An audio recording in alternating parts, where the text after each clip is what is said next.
capital, México. Transmite Magnética FM XHAWD 101.3 MHz, 5000 watts de potencia, con estudios y planta transmisora en Loma Blanca 198, Colonia Loma Dorada, código postal 78215, transmitiendo en sonido esféreo. Magnética FM, señal sin límites.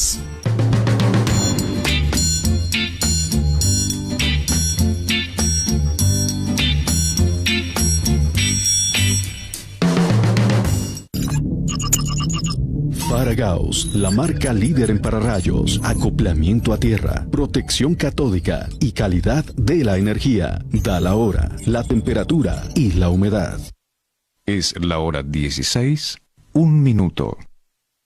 La temperatura 18 grados, 7 décimas. La humedad 52%.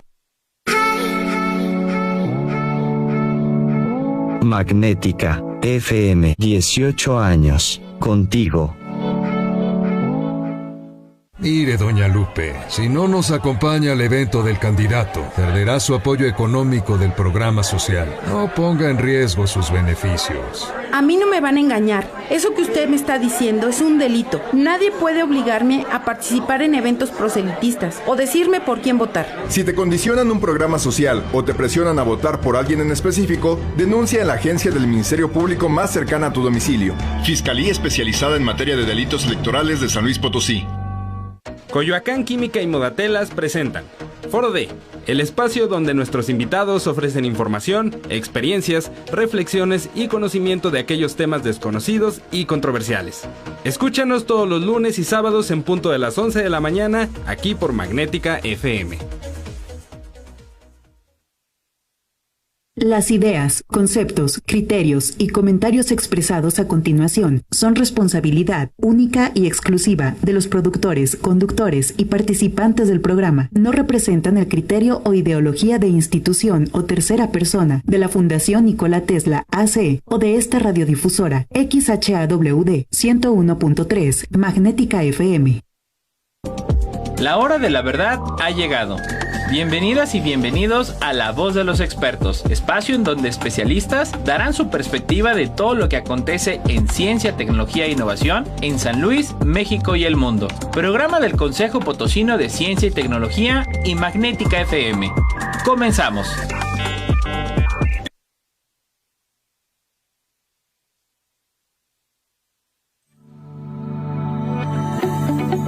¿Qué tal? ¿Cómo le va? Muy buenas tardes. Con el gusto de saludarle desde el punto más alto de San Luis Potosí, México. Les saluda Edgar Jiménez desde las instalaciones de Magnética FM, el 101.3 de FM, y a nombre de la doctora Rosalba Medina Rivera, directora general del COPOSIT. Bueno, pues encantados, una tarde de martes que ya pues en celebración total del Día de Muertos, y a colación de eso, pues precisamente el programa del día de hoy tratará de la ciencia del Día de Muertos, pero desde el enfoque de las ciencias sociales y las humanidades. Y bueno, por ahí yo estaba escuchando, y ya nuestro especialista del día de hoy, pues bueno, también me ayudará a reafirmar, a desmentirme, en que yo estaba viendo, fíjese usted, una estadística muy interesante en el que la cantidad de vocabulario que tenemos, la cantidad de lectura que practicamos, está en función también a la violencia que se pueda generar. Y esto de alguna manera, sin buscar una justificación forzada, pues habla de la capacidad de argumentos que tenemos para estar en una situación difícil, en una afronta en la cual, bueno, pues somos diferentes a las opiniones de otros, y bueno, pues inmediatamente se generan brotes de violencia, y este estudio pues hablaba precisamente de este gran vocabulario que, bueno, el español permite, y precisamente pues el Día de Muertos, yo entiendo que estaremos celebrando ese Día de Muertos con el panecito, con el chocolate, con el café, con el champurrado, pero más allá de estas importantes tradiciones que de alguna manera han venido marcando y permeando internacionalmente, y esto pues definitivamente lo sabemos a partir de esta gran producción hollywoodense para el público infantil, que al final del día es para todo público, como lo fue la de Disney, de Coco, esta película de Coco, que de alguna manera detonó a efecto de lo que también pues influye esta gran celebración pagana europea del Halloween, ¿no? De aquella celebración también del Halloween, que bueno, estamos en esta mezcla de culturas, en esta mezcla de tradiciones, pero sobre todo la ciencia del Día de Muertos. Y bueno, en un momento más estaré presentando a nuestro invitado del día de hoy. Y bueno, como esta parte de la festividad, pues también se habla de carácter pluricultural y pluriétnico del país, y usted no me deja mentir que bueno, pues en San Luis Potosí algo que está sonando de manera muy muy fuerte es la fiesta del Chantolo. A través del gobierno del estado de San Luis Potosí, pues distintas partes del estado de San Luis Potosí y más allá, por ahí se está hablando también de celebraciones inclusive a nivel internacional, esta gran fiesta emanada de la Huasteca Potosina. Pero a relación de todo esto, pues estaremos hablando también de esta parte literaria. Queremos romper este paradigma de que siempre hablamos quizás de las más festividades. Bueno, ¿qué hay de la parte literaria? ¿Qué hay de la parte cultural que permea todo lo que relaciona pues también el Día de Muertos y demás temas? Que por ejemplo también estaremos abordando el tema sobre Cuento Maravilloso de la tradición oral de México y el conjuro amoroso hispánico. Quédese con nosotros esta tarde. Y bueno, pues para ello quiero dar la más cordial bienvenida al maestro Yair Acevedo López, también egresado del Colegio de San Luis Potosí. Él es licenciado en Letras por parte de la Universidad Autónoma de Zacatecas y maestro en Literatura Hispanoamericana por el Colsan, Centro Público de Investigación, que les mandamos un gran saludo a la maestra Lidia Juache, a Israel Trejo, al doctor David Eduardo Vázquez Salguero, de todo ese gran equipo de investigadores que día a día construyen el conocimiento desde las áreas de ciencias sociales y humanidades, como lo es el Colsan. El maestro Yair, bueno, pues ha sido becario del programa de estímulos a la creación y desarrollo artístico de la Fundación y también de la Fundación para Letras Mexicanas, ambas en el área de ensayo literario, y sus últimas investigaciones y publicaciones han versado sobre el cuento maravilloso de la tradición oral de México y el conjuro amoroso hispánico. Mi estimado Yair, muy buenas tardes. Muy buenas tardes, muchas gracias por la invitación. Pues muchísimas gracias. Y bueno, pues arrancando en este contexto que estamos justo ya entrando, estamos en la puerta, por decir, de lo que es esta magna celebración y como siempre lo ha sido, del Día de Muertos. ¿Cuál es este contexto histórico, Yair? Vamos, ¿desde cuándo arranca? Hay muchas versiones, hay muchos cuentos. Platícanos, ¿de dónde emana todo este contexto cultural y social que tenemos en el Día de Muertos? Sí, por supuesto. El Día de Muertos se ha convertido probablemente en la fiesta más representativa de México a nivel global. Creo que es una de las fiestas por las que se identifica la cultura mexicana, justamente esta cercanía con la figura de la muerte, esta cercanía también con el más allá, ¿no? Claro. Y me parece que tenemos que entender un poco cuál es la visión de las culturas prehispánicas respecto a esto. Para ellas, a diferencia de lo que puede ser para nosotros ya dentro de un contexto sociocultural más bien cristiano, judio-cristiano, para ellos la muerte es un viaje. Cuando uno muere, comienza un viaje por diferentes espacios del más allá, de ultratumba, hasta llegar con el dios Mictlantecutli, que es el soberano, el señor de la tierra de los muertos, ¿no? Y este viaje implica una serie de pruebas que el alma del difunto debe sortear para poder alcanzar su meta. Okay. Entre estas, tiene que pasar por un espacio lleno de criaturas terribles a las cuales tiene que escapar de ellas, tiene que cruzar por un río muy caudaloso, tiene que cruzar por un desierto de arenas incandescentes, en fin, tiene que sortear varias pruebas para llegar a su fin. Y entonces es un viaje. Si hay un viaje de ida, por lo tanto también puede haber un camino de retorno. De regreso. Y es justamente eso lo que se celebra en esta celebración, ¿no? En esta fiesta, el reencuentro entre vivos y muertos, el momento, una vez al año, en que el alma del difunto puede llegar con nosotros, puede regresar a nosotros. Fíjate, muy interesante porque esto pues no es de ahorita y luego la tradición, hay cierta percepción para muchos que pudiera ser ese carácter muy colonialista, ¿no? Es desde la Nueva España. Y tú nos estás hablando pues de la época prehispánica, o sea, digo, realmente esto es previo a la llegada de los españoles, todas estas tradiciones también, ¿no? Exactamente, son previos. Sin embargo, la tradición como llega a nosotros ya pasa por un proceso de sincretismo religioso. Ok. Recordemos que la religión pues fue justamente una de las armas de la conquista y de la colonización. asimilación, el hecho de que los indígenas, los pueblos originarios tuvieron que asimilar justamente esta religión que era completamente ajena a los sistemas de creencia, pero que formaba parte pues de la dominación, ¿no? Del sistema de dominación hispánico. Y en ese sentido tenemos que pensar que la fiesta del Día de Muertos, en su acepción prehispánica, como lo celebraban ellos, pues era una celebración pagana justamente. Sin embargo, las costumbres y las tradiciones son muy difíciles de erradicar. Entonces, ¿qué se hace? Pues se terminan cristianizando de alguna forma. Y esto es justamente lo que pasa con la celebración. Originalmente, los pueblos prehispánicos celebraban estas fiestas por el mes de agosto, por el mes de octubre, cercanas, digamos, a dos fechas muy importantes también para la tradición católica, que es la fecha de Todos los Santos y de los fieles difuntos, ¿no? Así es. Entonces, justamente, termina habiendo un acercamiento entre fechas y terminan de alguna forma mezclándose estas dos hasta volverse prácticamente irreconocibles. Digamos que de alguna forma esta mezcolanza permitió que algunos pueblos, algunas personas preservaran esas tradiciones viejas, esas tradiciones originarias, pero ya camufladas, disfrazadas bajo el elemento cristiano. Fíjate, de alguna manera ese mestizaje, pues al final del día cultural, y como tú dices, algunas se rescatan. No sé si sea precisamente el caso del chantolo, que digo, no se ve como tal esta tal cual tradición, pues muy cristiana, muy católica de la que vemos. Si el chantolo también forma parte de esta perseverancia que tuvo pues nuestras tradiciones locales, ¿no? Sí, por supuesto. Siempre cuando hay algún fenómeno de imposición cultural también viene un proceso de resistencia. Y muchas veces cuando uno no se puede deshacer por completo de la opresión o del sistema de dominación, pues se termina justamente camuflando la creencia propia en el entorno de la creencia ajena. Y es justamente lo que pasa aquí. Hablamos ahora de justamente ver el Día de Muertos o ver el Día de los Fieles Difuntos y de Todos los Santos como una forma de conservar la tradición propia. Pero también, por ejemplo, es muy interesante que durante el periodo novohispano muchas figuras, por ejemplo, de santos o de vírgenes, adentro de ella se colocaba un ídolo prehispánico, algún dios de las antiguas religiones, y por lo tanto se ponía en el altar.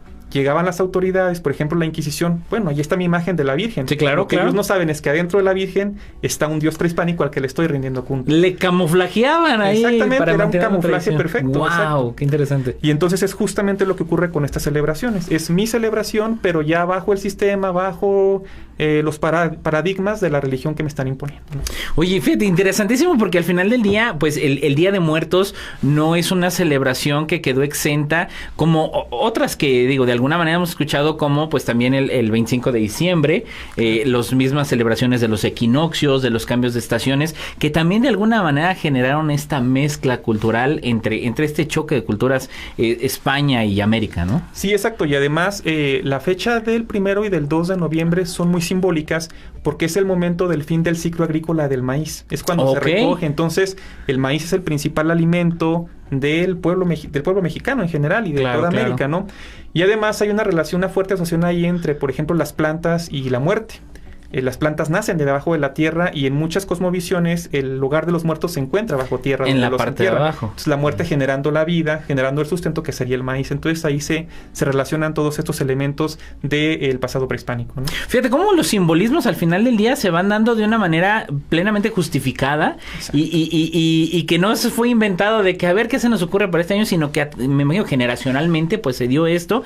Y por ejemplo, elementos precisamente lo que comentas ahorita del maíz, de la comida, que yo ese dato definitivamente lo desconocía, pues ¿qué elementos o qué simbolismos de alguna manera pues se pudieron haber preservado? O también el tema de la comida, ¿no? Está muy usual el tema de la comida, que pues ponle lo que le gustaba, o ponle su mole, o bueno, ya hoy en día los memes que dicen póngale tequila, pues por eso me morí, caramba, ¿no?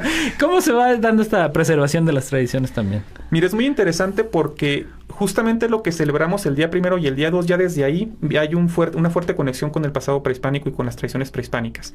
El día 1 celebramos sobre todo la llegada de las almas de los niños inocentes, ¿no? De los niños pequeños, de los que no fueron bautizados, y eso ya se celebraba desde la tradición prehispánica, ¿no? De igual forma, el día 2 celebramos a los muertos mayores, a las personas adultas, y eso también era algo que se celebraba ya en las culturas prehispánicas. Simplemente se cambiaron de fechas. para que coincidieran con estos 2 días, ¿no?, de celebración cristiana. Fíjate qué interesante, ¿no? Y bueno, eso va de la mano, pues también, sobre todo con el gran impacto que digo, sin perderme ahorita en el contexto inicial que traemos del Día de Muertos, el impacto social que ha representado, por ejemplo, y digo, hablando de manera muy coloquial, pues Hollywood al final del día. Sí, claro. Y digo, si bien yo refería a esta parte de Coco, yo recuerdo que también hubo un gran impacto con esta película que hubo de James Bond en algún momento, que celebran Día del Muerto en la Ciudad de México, y que al final del día lo adoptaron en la Ciudad de México como una fiesta tal cual en el contexto de Día de Muertos, ¿no? Pero bueno, estamos apenas arrancando aquí en La Voz de los Expertos. Estamos platicando con el maestro Yair Acevedo López, especialista precisamente en temas de literatura, y ahorita estamos hablando de la ciencia del Día de Muertos. No se vaya, estamos comenzando apenas.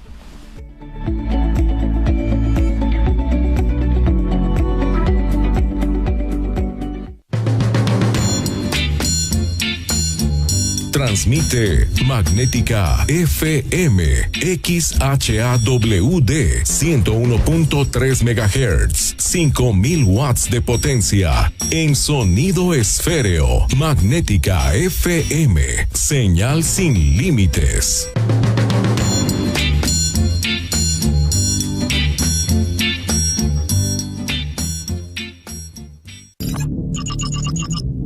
Gauss, la marca líder en pararrayos, acoplamiento a tierra, protección catódica y calidad de la energía. Da la hora, la temperatura y la humedad.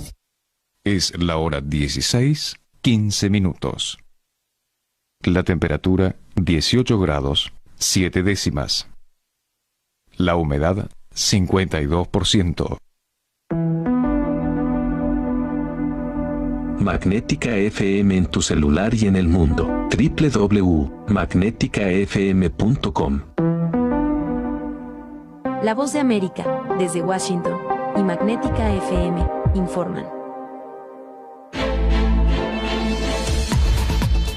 Hoy se da inicio a un juicio para determinar si el expresidente Donald Trump podría estar descalificado de las elecciones presidenciales de 2024 en Colorado, una acusación fundamentada en una antigua y extraña ley de la época de la Guerra Civil, e intentará penalizar la supuesta participación del exmandatario en el ataque al Capitolio en Washington, D.C. el 6 de enero de 2021. El juicio, que durará una semana, podría impedir que el ahora candidato y favorito según las encuestas para quedarse con la nominación republicana aparezca en la boleta electoral, ya que según las leyes de este estado, las personas que han participado en insurrección o rebelión no podrán ocupar un cargo federal. Actualmente, el exmandatario republicano enfrenta demandas similares presentadas por grupos de defensa en Michigan y Minnesota, pero el caso de Colorado es considerado importante, ya que podría marcar la pauta para los otros procesos. El grupo de defensa que presentó la demanda, llamado Ciudadanos por la Responsabilidad y la Ética en Washington, D.C., dijo que Trump incitó, exacerbó y participó en una insurrección violenta al alentar a sus partidarios a marchar hacia el Capitolio e impedir la certificación de la victoria del presidente Biden en 2021. La campaña del exmandatario republicano ha catalogado la demanda como absurda, y como ha ocurrido con otros procesos vigentes, las acusaciones son consideradas parte de la estrategia de sus oponentes para evitar la llegada del político de 77 años por segunda vez a la Casa Blanca, argumentando que son métodos que estarían excediendo las leyes más allá del reconocimiento. Algunos especialistas consideran que la demanda tiene un camino difícil para llegar a ser efectiva, ya que los casos plantean cuestiones legales en gran medida no comprobadas, e incluso si los demandantes prevalecen, la última palabra probablemente recaería en la Corte Suprema de los Estados Unidos, dominada por una mayoría conservadora de 6-3 que incluye a 3 personas designadas por Donald Trump. Héctor Contreras, Voz de América, Washington. La Voz de América, desde Washington, y Magnética FM, informaron. Sigue informándote de los mejores en La Voz de los Expertos. Estamos de vuelta.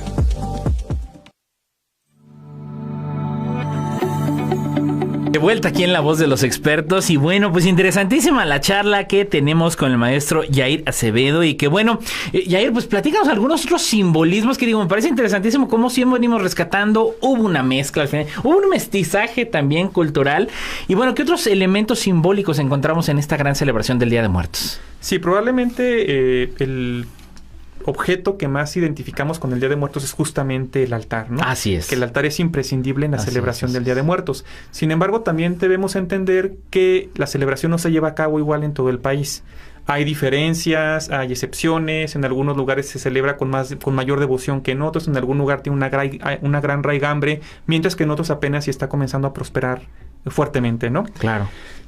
Pues probablemente uno de los elementos que más se rescatan siempre en los altares es justamente lo que mencionaba hace un momento, que es la comida. La comida no debe faltar en el altar porque es justamente de la esencia del alimento que se desprende el alimento de lo que se alimentará el alma del difunto que vuelve con nosotros, del familiar que vuelve con nosotros. Yeah. Sin embargo, también haciendo una asociación con lo que mencionaba del sincretismo cultural, aparece un elemento que cada vez se vuelve más presente en los altares y que ha venido a sustituir a elementos muy antiguos, la Coca-Cola. La Coca-Cola está presente en muchísimos altares y de hecho se ha convertido ya en un elemento indispensable, en un objeto indispensable de comida en el altar. Ha sustituido al pulque, por ejemplo, al mezcal o a otras bebidas de carácter más tradicional, justamente porque la Coca-Cola forma parte ya de la cultura mexicana. Está de la dieta mexicana. Sí, de la dieta mexicana, exactamente. Wow. Podemos mencionar también, por ejemplo, las frutas, podemos mencionar el mole, el pan de muerto, por ejemplo. Que es interesante lo que pasa con el pan de muerto porque es un alimento del que no se tiene evidencia hasta mediados del siglo pasado. Es un elemento realmente reciente, podríamos decir.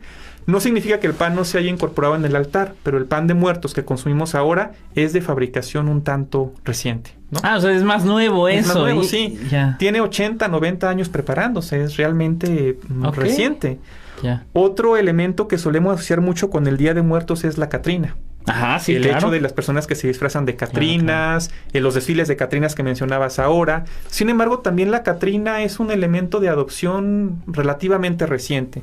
Y además a la catrina podemos incluso encontrarle un copyright, ¿no? La creó una persona, Guadalupe Posadas, un caricaturista, un grabador de la prensa del siglo XIX, de principios del siglo XX en México.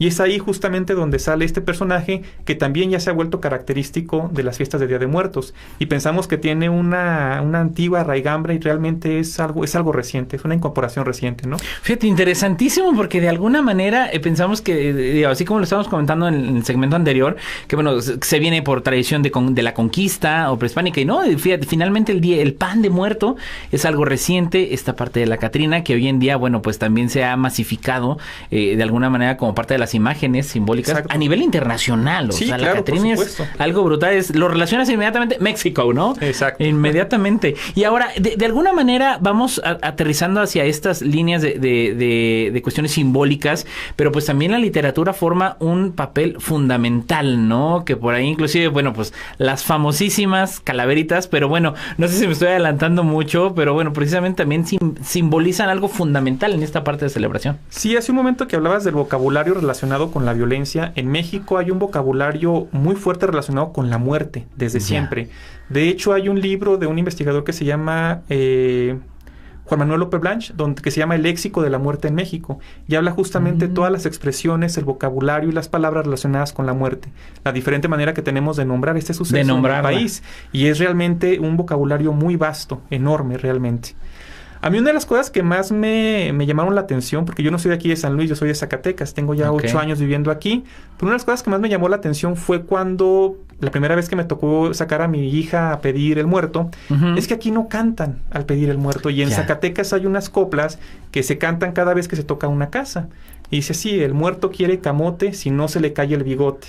La viuda pide una ayuda para su pobre criatura que tiene calentura. Entonces vas tocando las puertas, canta de ¡Qué bonito! ¡Qué bonito! ¡Qué bonito! Y ya te dan dulces, ¿no?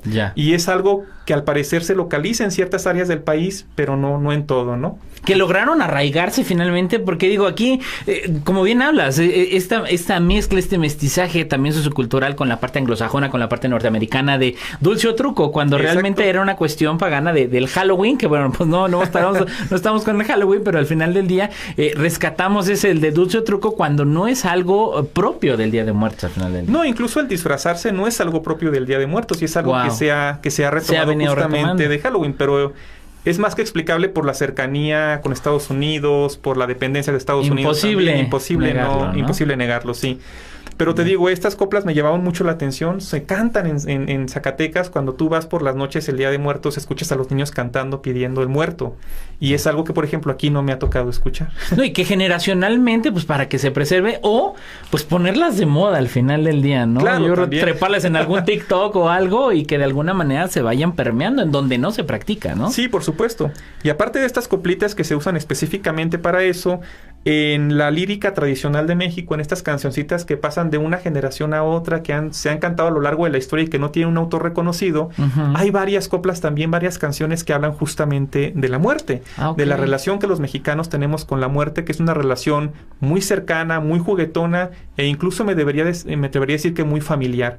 No es algo que esté ajeno a nosotros, algo que debamos como espantar o rechazar, sino algo que en lo que vivimos inmersos todo el tiempo, ¿no? Sí. Y aquí tengo dos coplitas. No sé si viene, adelante, que de veras este es un martes literario, martes rico, friecito, pero bueno, ¿qué coplas traemos el día de hoy? La primera es un personaje muy interesante que se llama la media muerte. Ok. O sea, no está muerta por completo, pero está a punto de morir, ¿no?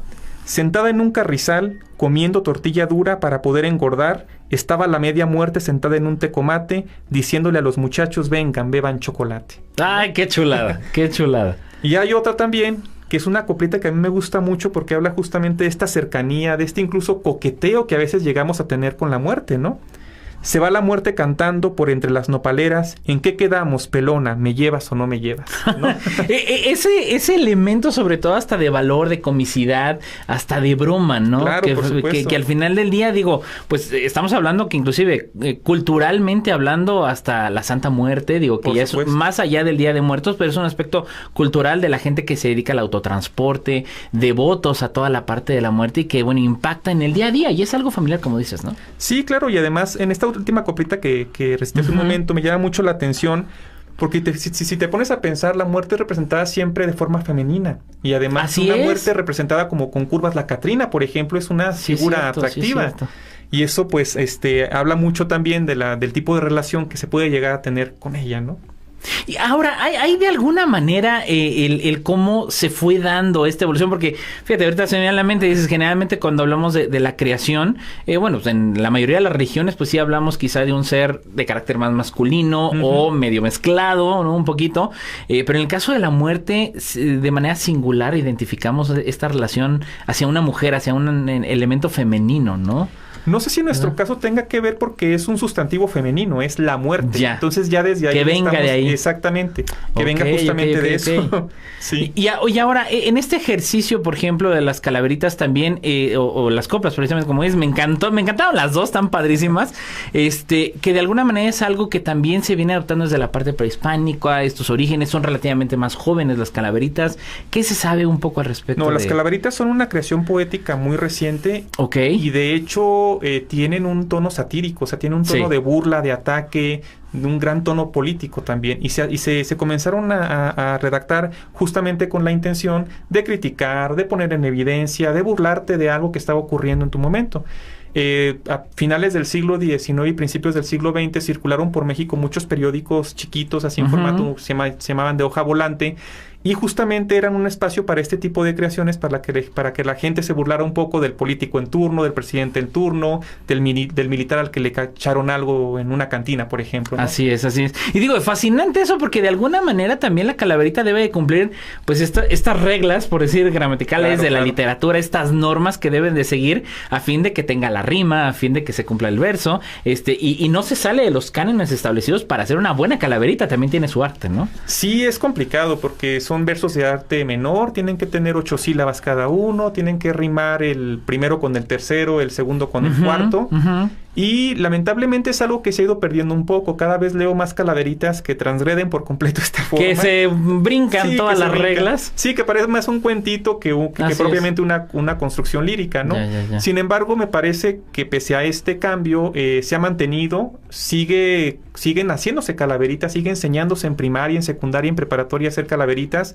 Siempre para estas fechas se abre algún concurso. Siempre. Y eso ayuda a mantener viva la tradición, y me parece que eso sí muy importante. Positivo, ¿no? Que de alguna manera, pues sí, ahorita yo he visto cómo hay una detonación tremenda de los concursos de Catrinas, precisamente. Claro, el concurso que vamos a vestir al muchacho de Catrina, ella de Catrina, pero también de calaveritas, porque al final del día estimula esta parte literaria, ¿no? Sí, por supuesto. Que va de la mano, inclusive, algo que a mí, pues, luego me preocupa, ¿no? Les encargan calaveritas y ahí se andan metiendo al chat GPT, ¿no? A la IA, que bueno, pues se sabe que le falta mucho. Digo, hemos tenido algunos especialistas aquí en la parte de inteligencia artificial y dicen, bueno, no se va a acabar la humanidad, ¿no? Ni nada de eso. Pero también están tratando de hacerla inmersa en cuestiones literarias y en este caso, por ejemplo, con las calaveritas, ¿no? Sí, por supuesto. Sin embargo, me parece que ninguna inteligencia artificial, por más desarrollada que se encuentre, puede llegar a simular la creatividad, puede llegar a simular el juego que proviene de una persona, ni el punto de vista también de la persona. Me parece que eso no se puede hacer con inteligencias artificiales. Así que ya lo escucharon, niños, nada de andarse metiendo al chat GPT y la tarea de mañana con la calaverita, porque nada de eso. Así que utilicemos nuestra creatividad, nuestra inventiva y es más, nuestro sentido de crítica. O sea, el maestro Yair nos comenta precisamente hacia el político en turno, hacia quien pues hay que hacerle por ahí una crítica que luego pues no nos atrevemos directamente. La calaverita hasta nos permite de alguna manera sutil y quizá no tan sutil, pero sí el denostar a veces la incomodidad que tenemos hacia ciertas figuras que denostan pues bueno, nuestro día a día en nuestro quehacer aquí en nuestro querido México del Día de Muertos. Y bueno, pues llegamos a la mitad de La Voz de los Expertos. No se vaya, volvemos.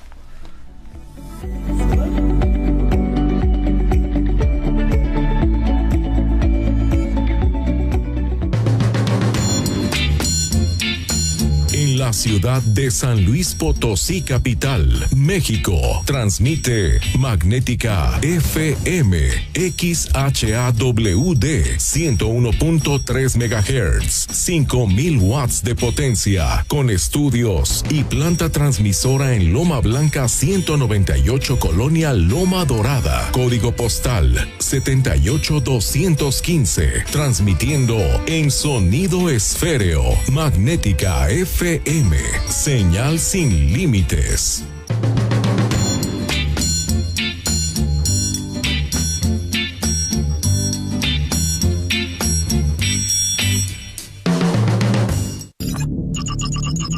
Faragaos, la marca líder en pararrayos, acoplamiento a tierra, protección catódica y calidad de la energía. Da la hora, la temperatura y la humedad.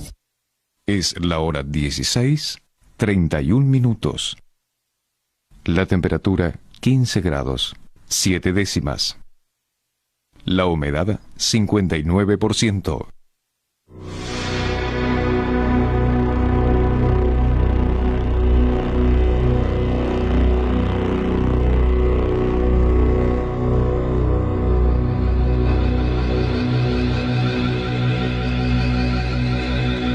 Sonido esféreo. Magnética FM 101.3. Primera emisora con inteligencia artificial.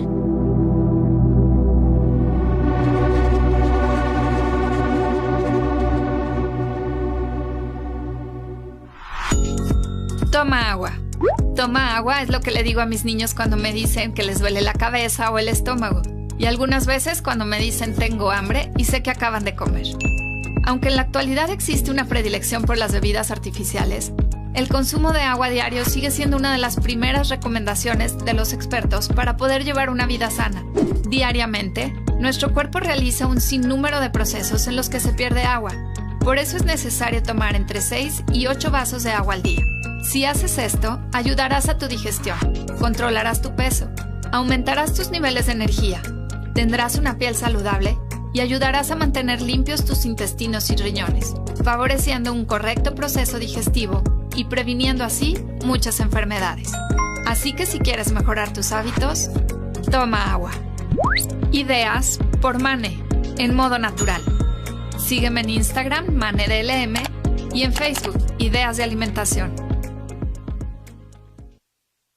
Sigue informándote de los mejores en La Voz de los Expertos. Estamos de vuelta.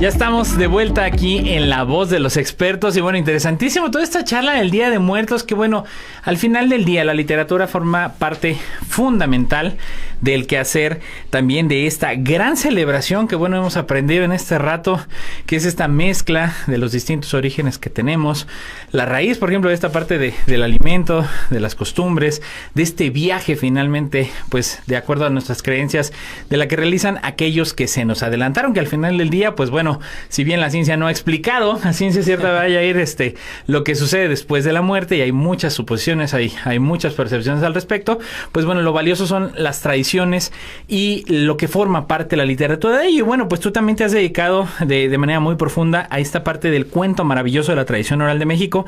¿Qué es esto del cuento maravilloso, Yair? Platícanos. Sí, muy bien. Dentro del patrimonio inmaterial de las culturas, hay una serie de historias, de relatos que se transmiten de generación en generación, que son antiquísimas, que se pierden en la niebla de la historia y que hablan, que tienen como propósito, como único propósito, entretener a la gente. Okay. Estos son básicamente los cuentos maravillosos. Cuentos como La Cenicienta, como Pulgarcito, como La Bella Durmiente. Son cuentos que originalmente no tienen un autor definido, son cuentos que se han ido contando de una generación a otra a lo largo de los milenios, ¿no? Y entonces en México hay todavía, en algunas partes de México se conservan algunas versiones, hay personas que se saben versiones que no vienen de Disney, que no vienen de la versión de los hermanos Grimm, sino una versión propia de su familia, de su comunidad acerca de estos personajes, ¿no? Yeah. Yo, por ejemplo, me he dedicado al trabajo de campo. Yo voy a las comunidades de San Luis Potosí, de Zacatecas, a preguntarle a la señora, oiga señora, ¿usted ha escuchado hablar de María Cenicienta, por ejemplo? ¿O ha escuchado hablar acerca de Casiminillo? ¿O ha escuchado hablar acerca de este personaje? Y en algunas ocasiones, sí, mi abuela me contaba este cuento, y comienzan a contarte la historia, ¿no? El cuento, por lo regular, lleno de aventuras, de peripecias, de retos que debe superar el héroe para conseguir algún fin determinado, ¿no? Que de alguna manera se diferencian de lo que, por ejemplo, aquí en San Luis Potosí y en distintas entidades, pues, y en todos lados, ¿no? Este arraigo de las leyendas. Digo, sí es distinto a la parte del cuento, a las leyendas, dejarlo bien diferenciado. Los dos son narraciones, forman parte de la literatura de tradición oral, pero tienen objetivos diferentes. El cuento es entretener a la gente, entretener a la audiencia y dejar algún mensaje importante, algunos valores que se consideran importantes para la comunidad, bueno, se fomentan a través del cuento. Por ejemplo, uno de los personajes era muy listo, era muy inteligente. Bueno, significa que en la comunidad se valora la inteligencia, la pericia para superar los retos de la existencia cotidiana, ¿no? Super. En cambio, la leyenda tiene un valor de verdad. La gente que te cuenta una leyenda cree en mayor o menor medida en eso que te está contando. El cuento es puro cuento, es una mentira como tal. La leyenda no tanto. ¿Quién sabe si trae algo de verdad, trae algo de historia? No exactamente. Sabemos, ¿no? Ahora, en relativo a precisamente a los cuentos maravillosos, de alguna manera, ¿cuáles han sido aquellas historias que tú te has encontrado que dices, bueno, pues de alguna manera estas sí traen orígenes, pues no de los hermanos Grimm ni de estas historias que, bueno, al final del día Disney vino modificando drásticamente, porque para quienes de repente hemos tenido la oportunidad de leer algunas versiones anteriores ajenas a Disney. Sí. ¡Wow! O sea, Caperucita y el Lobo, nada que ver, La Cenicienta. Hay muchas historias que nada que ver con las versiones, ¿no? Sí, Disney presenta versiones muy edulcoradas del cuento. Los cuentos suelen ser un poco más crueles, suelen ser un poco más sórdidos en varios sentidos, ¿no? Fíjate que he encontrado, y además hay recopilaciones que se han hecho en México por otros autores que han recopilado muchas versiones de La Cenicienta. Sin embargo, es María Cenicienta. Así se conoce. María Cenicienta. Es una niña, muere su madre, su padre se casa con otra persona. Por lo regular tiene solamente una hija. Entonces manda a las dos a que laven, ya sea laven ropa o laven las tripitas para hacer menudo. Y amenaza a Cenicienta de que se le va una tripita en el río o no deja limpio el trapo que está lavando, a pesar de que está muy sucio y es imposible hacerlo, pues le va a dar una tunda, ¿no? Le va a hacer algo muy malo. Entonces Cenicienta está llorando a la orilla del río porque se le acaba de ir una tripita de las que su mamá le dio, o porque no logra dejar el trapo reluciente, y aparece una señora. Y la señora le dice, mira, allá arriba viven unos ancianitos que no pueden caminar, ve, hazles el aseo, hazles de comer y todo, y yo te ayudo mientras a hacer esto. Entonces ella va, atiende a los señores de buena gana, los hace reír, los trata bien, y entonces cuando regresa, la hada madrina le pone una estrellita en la frente muy bonita que la hace ver preciosa, y además le entrega el objeto que estaba lavando ella, ¿no? Ya limpio, ya terminado de lavar.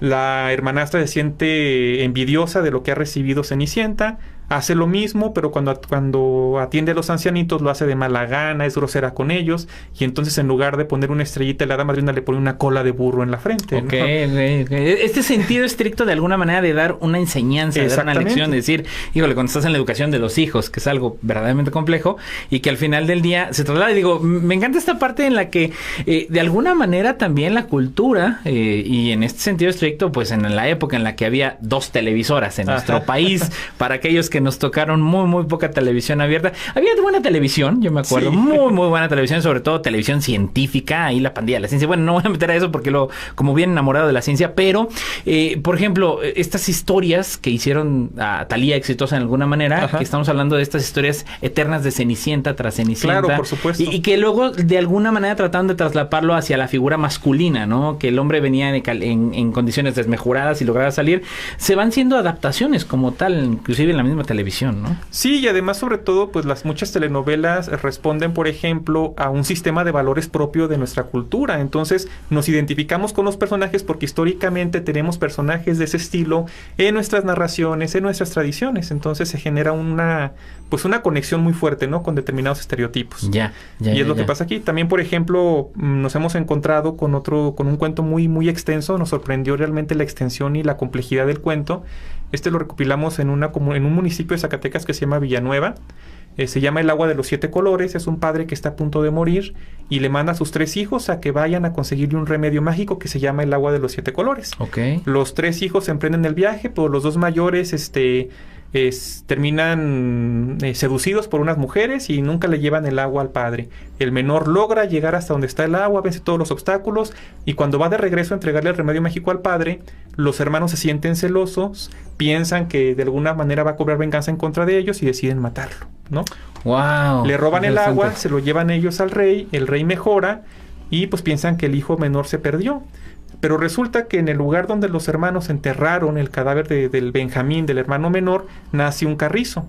Un pastor arranca el carrizo, hace una flauta y de la flauta sale una melodía. Algo así como: mis hermanos me han matado, estoy aquí enterrado, ¿no? Eso llega a los oídos del rey y pues resulta que ya descubre por fin todo lo que ha pasado, ¿no? Que los hermanos envidiosos mataron al menor para poder ellos quedarse con el premio, a pesar de que pues sus valores no eran lo suficientemente grandes para salvarle la vida a él, ¿no?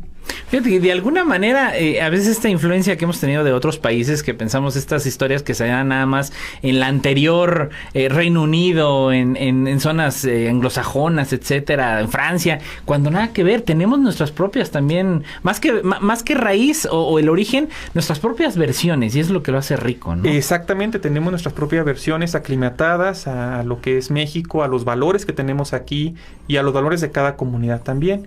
Estos cuentos eran los que se contaban en las noches frías, cuando hacía frío, había muchos niños y había que entretenerlos, pues la persona con mejor memoria memorizaba los cuentos, se los contaba a los niños y ya cada uno de ellos iba creando su propia versión que a su vez transmitiría después, ¿no?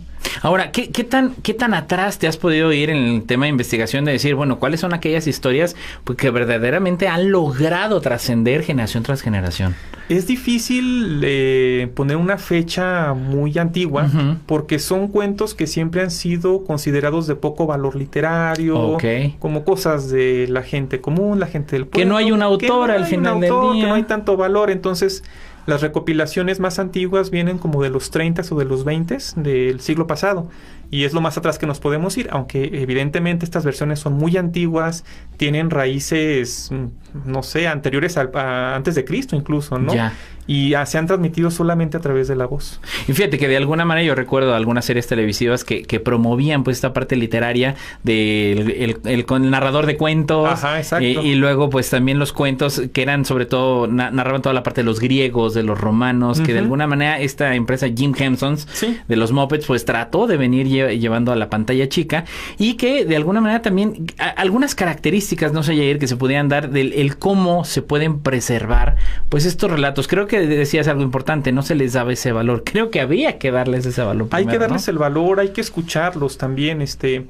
En ocasiones es un poco triste y a la vez conmovedor cuando llegamos con estas personas, sobre todo personas mayores en las comunidades, que te empiezan a contar el cuento y se ve que están contentas de podértelo contar, porque probablemente en su entorno a las personas ya no les interesa escucharlas.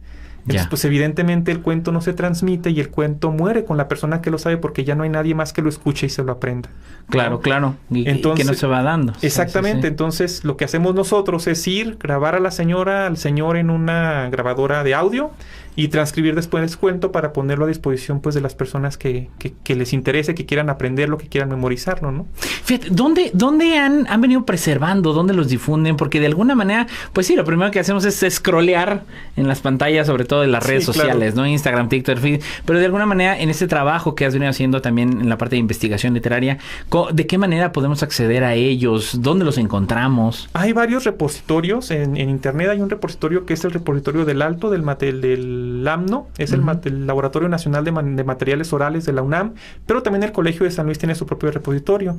Es el grupo interdisciplinario de investigaciones en literatura de tradición oral, Hilton me parece que se llama, y ahí pueden encontrar muchos de los cuentos que los investigadores del colegio, los alumnos del colegio hemos podido recopilar a lo largo de los años. Y fíjate, de alguna manera, pues también esto se va de la mano con el hecho de qué manera promover la creatividad en los niños, ¿no? Y digo, esto ahorita lo estaremos platicando ahorita antes al siguiente segmento, pero yo recuerdo algunas dinámicas docentes que se realizaban de decir, bueno, planteas un escenario y le dices a un alumno, sigue con la historia, ¿no? Y luego que se van perdiendo. Pero bueno, estamos casi llegando a la parte final de La Voz de los Expertos. No se vaya, regresamos.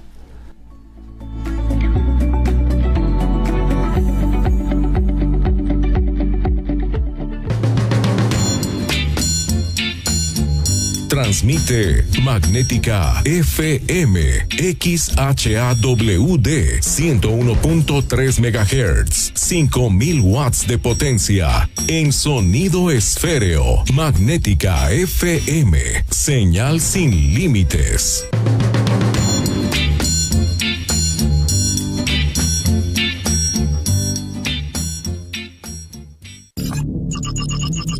Paragaus, la marca líder en pararrayos, acoplamiento a tierra, protección catódica y calidad de la energía. Da la hora, la temperatura y la humedad. Es la hora 16:46 minutos. La temperatura 15 grados, 7 décimas. La humedad 59%. ¿Quieres llamar de tu celular a Magnética? Solo marca 444-128-8384 o el 128-8385. Fácil. Ya sabes que en la vida hay tantas cosas que duelen, pero no vale la pena perderla, solo para que deje de doler. Y no la vayas a regar, la cosa es bien sencilla, si te metes fentanilo seguro vas a quebrar. Tenía muchos compas que ya no he vuelto a ver, ya no es divertido cuando empiezan a caer. ¿Cansado de la política de siempre, de los mismos discursos? En Liberalismo y Más encontrarás una nueva forma de vivir los temas que más preocupan a la sociedad, con un enfoque más profundo, plural y entretenido. Sintonízanos todos los viernes de 6 a 7 de la tarde por Magnética 101.3 FM. Sigue informándote de los mejores en La Voz de los Expertos. Estamos de vuelta. Entrando a la recta final aquí de La Voz de los Expertos. Y bueno, una charla yo por demás exquisita con el maestro Jair Acevedo López. Y que bueno, Jair, también ahorita antes de regresar aquí a la última parte de La Voz de los Expertos, pues previamente has venido especializando, ¿no?, en esta parte de cuento maravilloso de la tradición oral en México, que tiene mucho que ver precisamente con el Día de Muertos, porque de alguna manera se va transminando generación tras generación, y el cómo se van mezclando esta cultura de distintas regiones. Pero también está esta línea a la cual pues también has abordado, como lo es el conjuro amoroso hispánico. Y bueno, usted pensará que aquí en La Voz de los Expertos nos vamos a empezar a hablar de brujería y chamanería, y nada que ver. El conjuro, digo, vamos a definirlo, ¿no? ¿De qué trata, qué aborda y qué relación o cómo tiene que ver con la parte literaria los conjuros, ¿no? Sí, por supuesto. En este caso, cuando hablamos de géneros mágicos, sobre todo de géneros líricos que tienen una parte mágica o religiosa, estaríamos hablando principalmente de 3, que es la oración, como la magnífica, las oraciones que se dedican a los santos, a la Virgen, el propio Padre Nuestro, ¿no? Que son palabras que se utilizan para establecer una conexión con la divinidad, para pedirle algo, para pedirle algún favor, para pedirle protección o cuidado. Tenemos también otro tipo que serían los ensalmos, que son estas palabras mágicas para curar alguna enfermedad, donde se le pide a la enfermedad que abandone el cuerpo de la persona, que ya no lo enferme, que lo deje en paz. Y luego tenemos unas estructuras muy interesantes, unos poemas muy interesantes que son los conjuros, porque los conjuros son los más, digamos, banales de todos. Lo que buscan sobre todo es satisfacer las necesidades pues más obscuras, más secretas de las personas, ¿no? Son pequeños poemas de 4, 5, 6 estrofas donde se le pide a quien sea. Puede ser un santo, pueden ser las ánimas del purgatorio, pueden ser incluso demonios, ¿no? En los conjuros que yo he rescatado del Archivo Inquisitorial Novohispano se menciona una nómina extensísima de demonios. El catálogo está... Sí, está ahí completamente, ¿no? Desde de Satanás, Belcebú, Lucifer, hasta el demonio de la carnicería, el demonio de la putería, el demonio de los caminos, ¿no? Sí. Es una gran cantidad de demonios que se invocan justamente cuando se necesita algo en la vida de una persona y las oraciones no bastaron, las oraciones no nos dieron eso que queríamos. Pues bueno, tal vez si Dios no me escucha, el diablo sí, a través de un conjuro. Exactamente. O sea, es la forma de... Son las palabras para atraer, para invocar, para solucionar aquello que necesitamos en la vida. Y que de alguna manera también, pues me imagino que van trascendiendo generación tras generación, así como hablabas del cuento maravilloso de estas tradiciones del Día de Muertos, también se van recopilando y también tú hablabas de este gran catálogo que existe. ¿Cuáles son aquellos que quizá han trascendido con el paso de los años y que imagino que también se adaptan a nuestra cultura, ¿no? Sí, se adaptan. Fíjate que ahí es algo interesante. He encontrado algunas versiones de conjuros, por ejemplo, dedicados a Santa Marta. Ajá. Santa Marta, que desde el periodo novohispano y todavía más atrás era considerada una santa, digamos una santa dual, una santa como con una especie de doble malévola, que era Santa Marta la Mala, a la cual se le dedicaba en asuntos amorosos. Cuando tu marido te trataba mal, le rezabas conjuro. Le rezaban a Santa Marta. Exactamente, para que lo dominara, para que lo apaciguara, para que lo calmara. Si tu marido o tu amante se iba y tenía mucho tiempo sin regresar, le rezabas a ella para que lo trajera contigo. En la leyenda de la santa llega un momento donde vence a un dragón, le pone un cordón por el cuello y lo jala hacia un pueblo. Entonces ahí está justamente la analogía. Si Santa Marta fue capaz de dominar al dragón y llevarlo al pueblo para que lo mataran, pues también es capaz de ponerle un cordón a mi marido. Y que me lo traiga de vuelta, con todo y chivo, con todo y quincena. Exactamente. Oye, qué interesante, esta parte. Y de alguna manera, bueno, no es algo usual que se dé, porque al final del día estamos dentro de un contexto cultural e histórico, precisamente hay sobre todo regiones del sureste, del sureste mexicano, que bueno, estas prácticas, ¿no? Que hablamos de la brujería, del chamanismo, etcétera. Pero bueno, al final del día, sin perder de vista el que son aspectos que encontramos en la literatura y en el vox popular, ¿no? Sí, son prácticas que cristalizan en formas literarias. Recordemos que el conjuro, la oración, tiene un patrón rítmico determinado que ayuda justamente a memorizarse y a que la persona lo diga tal cual lo escuchó. Es algo muy interesante con las palabras mágicas, a diferencia, por ejemplo, del cuento de una leyenda. Estos tienen versiones, si les cambias o les quitas algo, pues no pasa nada. Así es. En cambio, el conjuro es una fórmula mágica. Tiene que pronunciarse tal cual escuchaste para que surta efecto. Si no, tal vez no lo haga.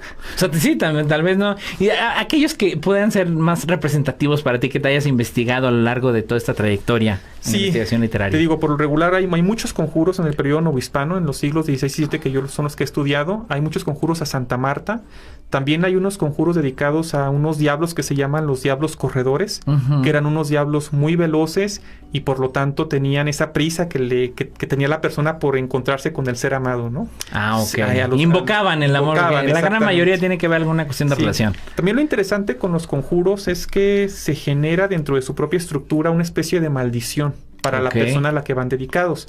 Si la persona no viene conmigo, no podrá comer, ni dormir, ni descansar, sentirá mucha hambre, mucha desesperación, y esto no cesará, esto no se calmará hasta que no venga conmigo. No se le pide a la entidad sobrenatural, ya sea demonio o santo, que le genere el mayor malestar posible a esa persona hasta que no vuelva con uno.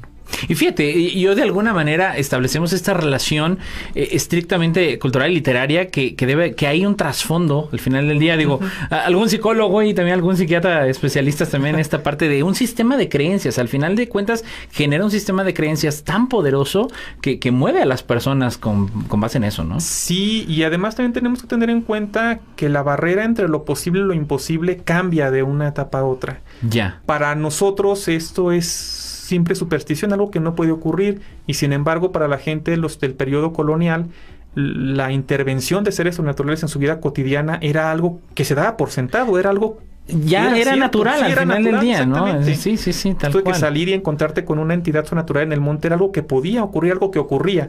Para nosotros esa frontera se ha movido un poco y por lo tanto ya no pensamos que sea posible, ¿no? Fíjate, interesante. Yo de alguna manera evoco que decían, bueno, pues que al final de cuentas este tema de Newton, que se caía la manzana y todo eso, no, más allá que eso, antes no se podía explicar más que a través de una cuestión divina el movimiento de los cuerpos celestes, hasta que dijeron, no, espérame, hay una ley de la gravedad que al final del día da eso, pero lo importante es que desde el enfoque literario se va preservando y forma parte, digo, seamos realistas, a veces pues más fácil que alguien nos encontremos que sabe algún conjuro o alguna maldición en lugar de un bello poema, ¿no? De Pablo Neruda. La verdad es una realidad y por eso el impacto social, me imagino, que tienen los conjuros también, así como los cuentos maravillosos. Sí, exacto. Y además, sobre todo, eran una de las pocas formas en que las personas podían incidir en la vida, en el mundo como tal, ¿no? Era un momento donde realmente la injerencia del ser humano se limitaba a cuestiones muy, muy puntuales, y de esta forma el hecho de pensar que por medio de una fórmula mágica y unas palabras podías hacer que tu vida fuera más fácil, que un aspecto de tu vida difícil se volviera más fácil, pues se aprovechaba lo más que se pudiera, ¿no? Y además siempre fundamentado en el poder de la palabra. Aquello que se dice es aquello que se decreta, que se hace de alguna forma, ¿no?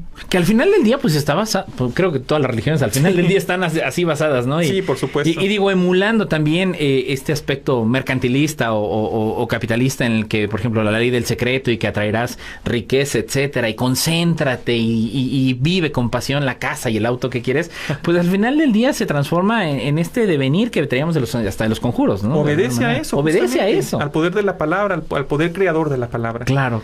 Entonces también el conjuro amoroso en más de un sentido se vuelve un espacio de confesión para las personas. Lo usaban sobre todo mujeres que estaban muy desesperadas en un momento donde su participación social dependía completamente de un hombre.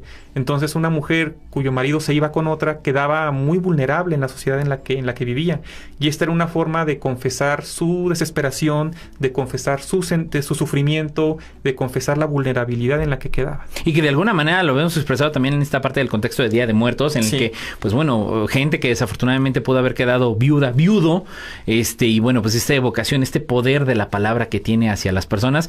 Digo, antes de irnos, yo me quisiera también abordar algún par de situaciones, sobre todo tú como especialista en la parte de literaria.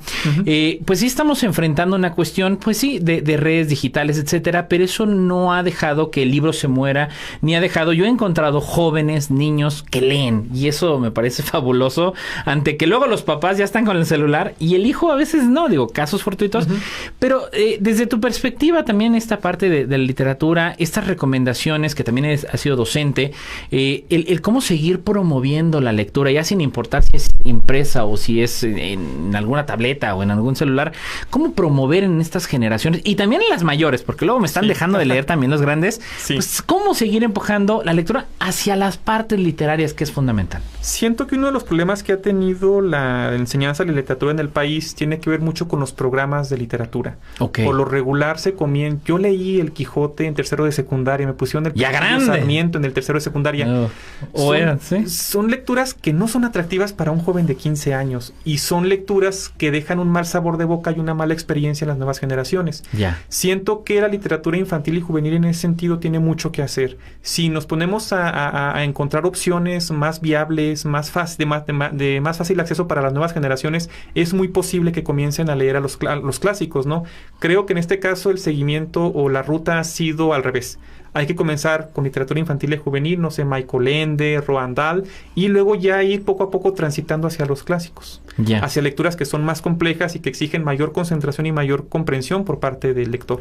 Al final del día, mayor experiencia, mayor sabiduría, ¿no? Que es lo que tenemos que promover, sobre todo en lo que sucede con nuestros adultos mayores, que de verdad a veces, y digo, traigo al programa pues también, y le mando un gran saludo a la doctora Isabel Monroy, que bueno, exquisita en su plática, gran difusora y promotora del conocimiento de las áreas de las ciencias sociales y de las humanidades, y que bueno, en ese sentido, Yair, pues bueno, alguna recomendación también que nos pudieras dar, sobre todo para los docentes. Estamos encontrando este gran reto entre la IA, entre que los jóvenes pues quieren también los estudiantes, esta prontitud de los resultados, y que aquí este trabajo ya con 3 renglones lo logré, pero que al final del día lo exquisito y lo rico que es aventarse en el pasto, en la alfombra y leer un buen libro. ¿Qué recomendación le das sobre todo también, tanto a maestros como a los chavos, como a los jóvenes? ¿Qué les dirías? Sí, tratar de evitar la gratificación o la compensación inmediata. Creo que sobre todo sería esto, enseñar o tratar de inculcar la curiosidad. Creo que sobre todo eso es lo básico. Creo que herramientas como TikTok, como YouTube, como Instagram pueden llegar a ser de ayuda, puedes difundir cosas por ahí. Sin embargo, tratar justamente de crear el interés o la sensación suficiente para que la persona después pase a otra cosa, no pase a un libro, pase a un video un poco más extenso. Me parece que eso sería lo básico. Lo básico, sí. Así que esta recompensa, pues así como cuando hace un ejercicio, esta dieta, pues bueno, la recompensa no llega inmediata, pero es muy, muy grande y más satisfactorio cuando se llega a la meta, ¿no? Definitivamente. No, hombre, Yair, de veras que ha sido exquisito el día de hoy. ¿Algún mensaje sobre todo para las y los potosinos en pues el marco de la celebración del Día de Muertos, además de poner el pan y quizá el tequila o la coca, claro. ¿Qué más investigamos en estos días de asueto, sobre todo de lo que hablábamos de las calaveras, de las coplas? ¿Qué les invitarías a leer? Yo les invitaría sobre todo a pensar en refranes que sepan respecto a la muerte. Hay muchísimos refranes en nuestro vocabulario, en nuestra tradición, que tienen que ver con la muerte. Nadie se muere la víspera sino el día, por ejemplo. De valientes y dragones están llenos los panteones. ¿Cómo no? Es otro gran, el muerto al pozo y el vivo al gozo, ¿no? Así es. Pensar que la muerte es algo propio de la cultura mexicana, y en ese sentido valorarlo, saber por qué lo es, y pues sobre todo conservar todas aquellas manifestaciones literarias, artísticas relacionadas con esta celebración.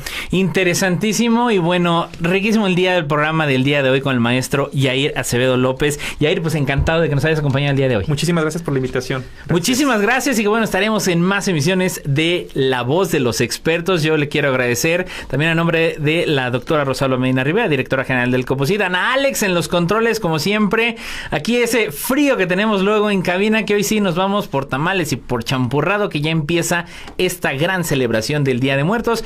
Yo soy Edgar Jiménez, y ya lo sabe, como lo dijo Neil deGrasse Tyson, mientras más nos pertenezca la ciencia, menos probable es que la utilicemos mal. Nos vemos y escuchamos el próximo martes.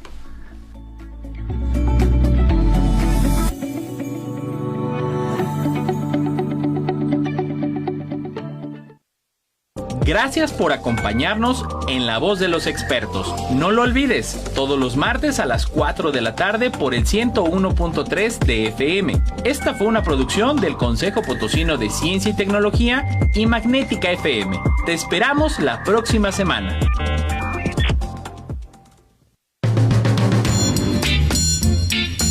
En la la ciudad de San Luis Potosí capital, México. Transmite Magnética FM XHAWD 101.3 MHz, 5000 watts de potencia, con estudios y planta transmisora en Loma Blanca 198 Colonia Loma Dorada, código postal 78215, transmitiendo en sonido esféreo. Magnética FM, señal sin límite.